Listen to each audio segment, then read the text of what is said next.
Budgerigar পাখির জন্য সবচেয়ে খারাপ সময় হলো শীতকাল।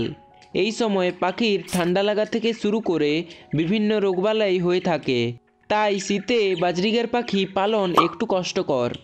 আজকের এই ভিডিওতে আপনি জানবেন শীতে বাজরিগার পাখি পালন কিভাবে, পাখির যত্ন নিতে হবে, কি কি খাবার দেবেন। এছাড়াও আমি কতগুলো গুরুত্বপূর্ণ টিপস দেব যেগুলো ফলো করে আপনি আপনার শখের পাখিগুলোকে সুস্থ রাখতে পারবেন। তো চলুন ভিডিওটি সম্পূর্ণ দেখতে থাকুন। তার আগে আমার চ্যানেলে যারা নতুন এসেছেন অতি অবশ্যই একটু সাবস্ক্রাইব করবেন, কারণ আপনাদের একটা সাবস্ক্রাইব আমাকে ভিডিও বানাবার জন্য অনেকটাই মোটিভেট করে।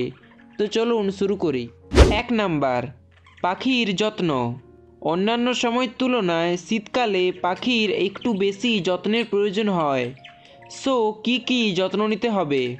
এই সময় আপনাকে প্রতিদিন পাখির খাঁচা পরিষ্কার রাখতে হবে। এছাড়াও যে খাবার জলটা পাখিকে দেন সেই জলটা দিনে অন্ততপক্ষে 2 থেকে 3 বার পরিবর্তন করবেন, কারণ শীতের এই সময় পাখির খাবার পানি দ্রুত ঠান্ডা হয়ে যায়, যার ফলে ওই ঠান্ডা জলটা পাখি খেয়ে অসুস্থ হতে পারে। 2 নাম্বার, পাখির খাবার। শীতে পাখিকে সুস্থ রাখার জন্য 100% ভূমিকা নেয় এই খাবার, তাই আপনাকে পাখির খাবারের বিষয়টির দিকে লক্ষ্য করতে হবে। আপনি যে রেগুলার মিক্স সিডটা পাখিকে খাওয়ান সেটাতে পরিমাণ মতো সূর্যমুখীর বীজ ব্যবহার করবেন, কারণ এই সূর্যমুখীর বীজটা তেল জাতীয় বীজই, তাই এটা শীতে পাখির শরীরকে গরম রাখতে সাহায্য করে। সেই কারণে পাখির রেগুলার খাবারের সাথে এই সূর্যমুখীর বীজটা অ্যাড করবেন। এছাড়াও পাখিকে সপ্তাহে অন্ততপক্ষে 3 থেকে 4 দিন তুলসী পাতা খাওয়াতে হবে, কারণ এই তুলসী পাতাটা অনেক উপকারী আর এর অনেক ভেষজ গুণাবলী রয়েছে। এখানে একটা সমস্যা হয়, অনেকের পাখি এই তুলসী পাতাটা খেতে চায় না। তো কিভাবে খাওয়াবেন? প্রতিদিন এই তুলসী পাতাটা পাখির খাঁচার ভিতর রেখে দেবেন।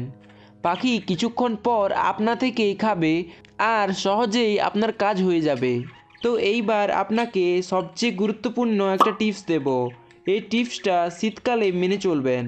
বাজরিগার পাখির জন্য শীতে অতি প্রয়োজনীয় হলো সানলাইট বা সূর্যের আলো।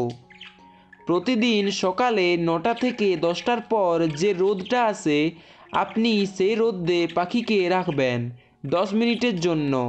এতে করে পাখির শরীর হালকা গরম হয়ে যাবে, তাতে পাখিগুলো সারাদিন হেলদি থাকবে। তো এই ছিল কতগুলো পরিচর্যা।